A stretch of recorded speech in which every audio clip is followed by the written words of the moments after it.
जादू टोना खूब जानती। जादूगरी एनो राजकुमार ने मां की बना एन ऊपर जो उड़ा थी।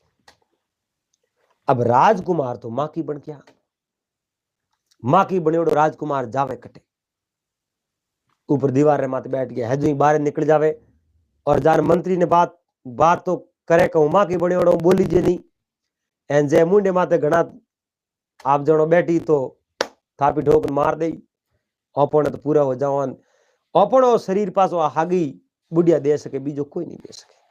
बुढ़िया जादूगरनी जो जादू आप रुपये संज कियो एन एक जो 18 साल री युवती पड़ी।